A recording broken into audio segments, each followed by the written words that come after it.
저는 어릴 때부터 꿈이 되게 명확한 사람이었어요.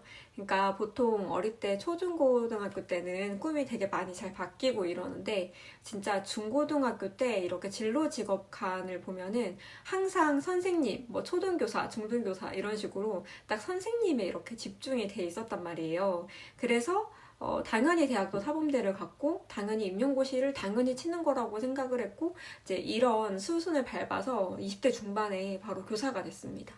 그러니까, 근데 이제 되짚어 보면 이게 제 꿈이었다기보다는 이제 부모님의 꿈이었는데, 이 부모님의 꿈을 어릴 때는 이게 내 꿈인지 부모님의 꿈인지 약간 헷갈릴 때도 있고, 좀 부모님의 기대를 만족시켜드리고 싶다라는 생각을 할 때가 있잖아요. 그래서 이제 그런 어떤 스스로의 세뇌? 이런 거에 빠져가지고 나는 반드시 선생님이 돼야 돼. 좋은 선생님 될 수 있을 거야. 이렇게 생각을 하면서 이제 절차를 밟아왔던 것 같아요. 당연히 사범대를 갔고. 그래서 이제, 사실은 임용고시는 한번 재수를 했어요. 재수를 하고, 딱 이제 20대, 제가 25살 되던 해에 임용고시에 붙었어요. 근데 그때는 정말, 저는 제 인생이 다 해결된 줄 알았거든요. 막 안정적이고, 방학도 있고, 이제 그 시절만 해도 내 주변에서 다들 이제 막 부러워하고, 이제 그랬거든요.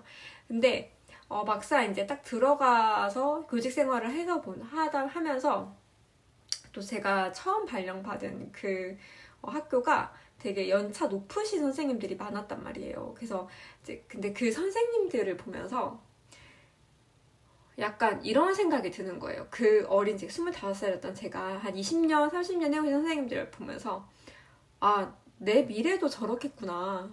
나도 언젠가 저렇게 돼 있겠구나. 이런 생각이 드는 거예요. 근데 그게 왜인지 모르게 너무 싫은 거예요. 근데 그분이 나쁜 분은 아닌데, 그냥 그 삶이 되게 발전이 없어 보이고, 뭐라고 해야지? 되게 재미없어 보인다고 해야 되나?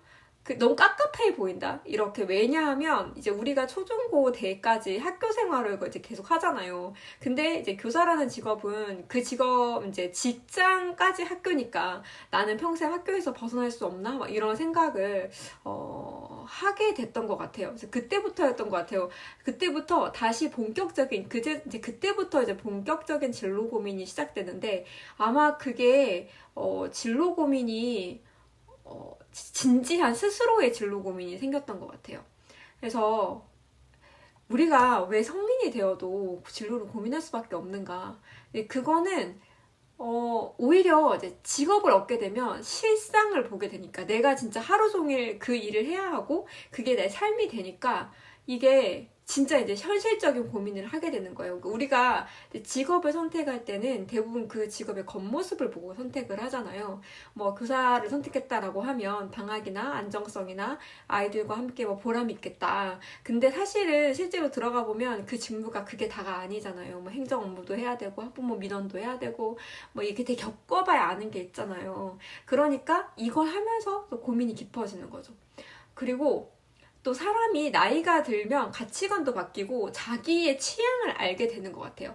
저 같은 경우에는 10대, 20대 때는 제가 좀 나름 이제 반장 이런 것도 했었고 그래서 앞에 서는 거 괜찮아 하는 사람인 줄 알았는데 저는 되게 예민한 타입이었던 거예요. 그래서 하루 종일 되게 사람 많은 교무실이나 하루 종일 사람 많은 그 아이들 이렇게 막 이렇게 부대끼는 거 자체가 되게 체력적으로 힘들다는 거를 그때서야 깨달은 거예요. 그리고 이제 또 생각을 해봤을 때 정년이 좀 긴 직업이잖아요. 그러니까 곰곰이 생각해보면 내가 25인데 내가 지금 이제 63세에 퇴직을 하려면 거의 40년을 넘게 지금 40년이죠. 40년 가까이 내가 이러고 살 수 있나라는 걸 생각을 해봤을 때 이게 내 평생에 지금 100세 시대인데 내 평생에 이거를 하고 살기에는 나는 힘들겠다라는 생각을 하게 됐던 것 같아요. 그래서 그때부터 진로 탐색을 했던 것 같습니다. 근데 그런 와중에 저는 되게 기회가 좋게 그냥 정말 제가 계획한 게 아니고 뭐 이렇게 누가 추천을 해줘서 아니면 옆에서 이게 소문을 듣고 이제 그 파견 석사 과정이 있다는 걸 알게 됐어요. 그래서 일단은 석사 과정을 파견으로 가게 됐습니다. 그래서 파견에서 석사 과정을 하면서 이제 그 교수님이 되게 큰 국가 단위의 프로젝트를 하시는 분이었는데 저는 그 프로젝트 하는 게 되게 재밌는 거예요. 그리고 논문 속 공부하는 게 너무 재밌는 거예요. 근데 이렇게 이게 약간 되돌아보니까 저는 오히려 선생님 하고 있을 때보다 처박혀서 임용고시 공부할 때가 더 행복했다 이런 생각을 좀 가끔 한 적이 있었거든요. 선생님 할 때도.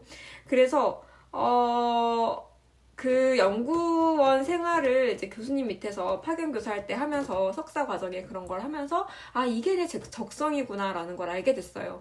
그런데 그렇다고 해서 이제 저는 제 생계를 제가 책임을 좀 져야 된다라는 주의여서.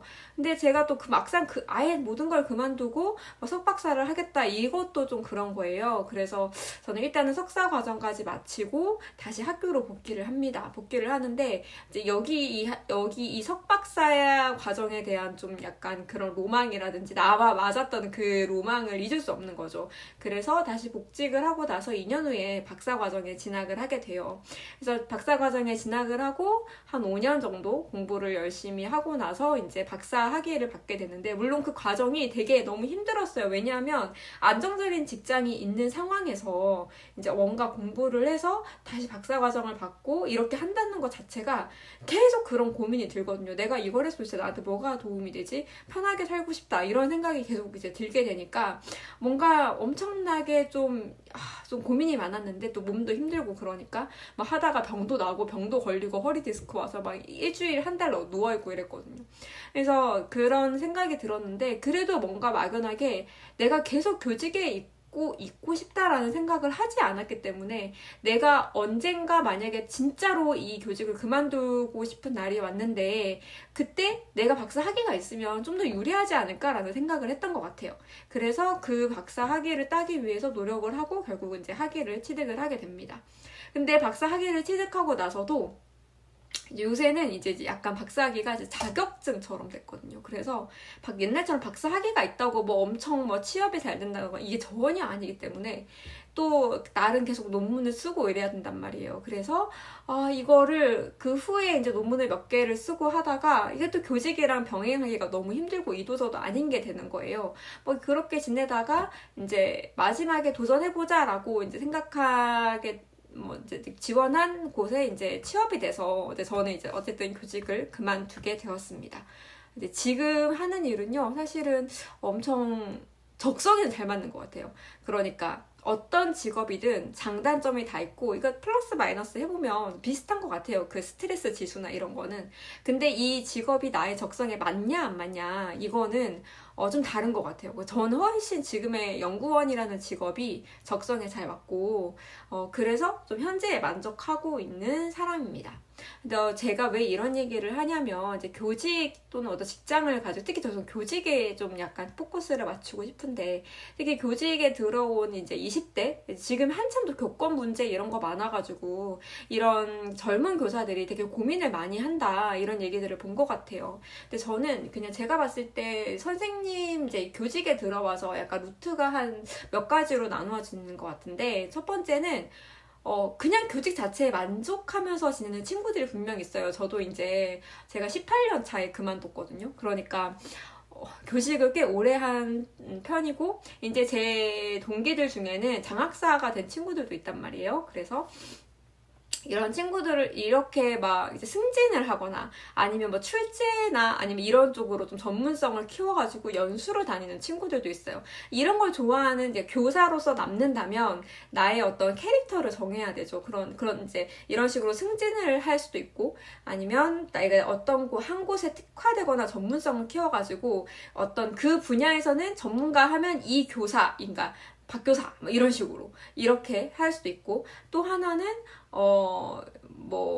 이제 연수를 다니는 교사가 될 수도 있고, 출제나 이런 거를 잘하는 교사가 될 수도 있고, 근데 교육청에 일을 많이 한다든지 이런 식으로 교사로서 남았을 때 뭐 승진을 하거나 자기의 어떤 특출한 장점을 키우는 방법이 있고요. 또 하나는 그러니까 그 교사 자체를 누리면서 그 직업 자체를 누리면서 재테크 이런 거 되게 잘하시는 분도 있거든요. 그래서 재테크를 한다거나, 전 재테크를 못했는데 재테크를 한다거나 아니면 자기의 개인적인 삶을 잘 꾸리시는 분들이 있어요. 그래서 뭐 취미생활에 막 되게 집중을 하신다거나 이런 유형의 이제 삶을 살아도 돼요. 근데 이게 사실은 다 자기 적성에, 성격에 맞아야 되는 거거든요. 그러니까 만약에 나는 그 장하사 같은 이런 장하사가 되고 이런 약간 좀 성취지향적인데 후자의 삶을 택한다 이러면 좀 자기 본인 스스로 힘들어질 수 있어요. 그래서 제가 이렇게 딱 자기가 선생님이 되고 나서 계속 고민을 해봐야 돼요. 내가 어떤 적성인지, 내가 어떤 성격인지, 내 취향이 뭔지를 알아야 그 다음에 내가 어떻게 교직 생활을 할 것인지 결정을 할 수 있어요. 그리고 교직을 만약에 그만두고 싶다라고 생각을 했다면 이거 생각해 봐야 돼요. 내가 지금 이 상황을 회피하고 싶은 건지 아니면 진짜 나랑 안 맞는 건지를 볼 수 있어야 돼요. 그러니까 제가 임용될 때는 선생님이란 직업이 괜찮다고 했잖아요. 괜찮았다고 했잖아요. 그런데 선생님이란 직업이 괜찮았는데 그래도 그때부터도 저는 그게 내 성격이랑 안 맞는다고 생각을 했던 것 같거든요. 그래서 이게 도망치고 싶은 건지 아니면 새로운 곳에 나의 적성과 맞는 곳에 가고 싶은 건지를 또 잘 구분을 해야 됩니다. 그리고 만약에 이직을 할 거다라고 생각을 했다면 정말 차근차근 잘 준비를 해야 돼요. 사실 저 같은 경우에는 이직 준비를 거의 10년 넘게 한 게 되거든요. 10년 넘게 한 것 같네요. 그래서 이 차근차근 준비를 해서 내가 어떤 분야에 가든 미리 한번 이제 도전해보고 한번 이제 뭐 꼭 돈을 안 받아도 가서 일을 해보고 이런 경험들이 있어야 이직을 할 수 있습니다. 이걸 아예 교사를 아예 그만두고 내가 아예 어느 날 갑자기 이동한다. 이거는 되게 위험한 것 같다는 생각이 들어요. 왜냐하면 어쨌든 성인이잖아요. 그래서 성인 돼가지고 부모님한테 손 벌리면서 이직을 할 순 없잖아요. 그러니까 그런 계획을 차근차근 세우셔서 이직을 하셔야 될 것 같습니다. 수능을 치는 것도 마찬가지예요. 수능을 내가 쳐서 만약에 뭐 약대를 가거나 이렇게 한다고 해도 거기에 들어갔을 때 내가 얼마를 쓸 수 있고 내가 얼마 정도 공부할 여력이 있는지 내 상황이나 내 여력 같은 걸 다 계산을 해서 그걸 만들어 놓으면서 이제 뭐 시험을 치든가 이런 방향으로 움직이는 것이 좋다고 저는 생각을 합니다. 그러니까 근데 하나 이제 말씀드리고 싶은 거는 교직이 힘들어진 건 맞아요. 교직이 옛날보다는 힘들어진 건 맞는데 하지만 또 뉴스에만 나오는 그런 팍팍하고 그런 일만 있는 게 또 교직은 아니라는 거. 그래서 항상 리스크를 직시하시고 내가 빨리 가고 늦게 가고 이거보다 내가 어떤 방향으로 가야 될지 이거를 항상 잘 생각을 하시면서 고민을 해보셨으면 좋겠습니다. 꼭 교사가 아니어도 일을 하시다가도 저도 또 직업을 또 바꿀 수도 있잖아요. 그래서 이 요새에서 이제 직업은 계속 바뀌는 거니까 계속 본인을 탐구를 하면서 자신의 삶을 좀 만들어 나가면 좋겠다라고 생각을 합니다. 네, 오늘은 여기까지 할게요.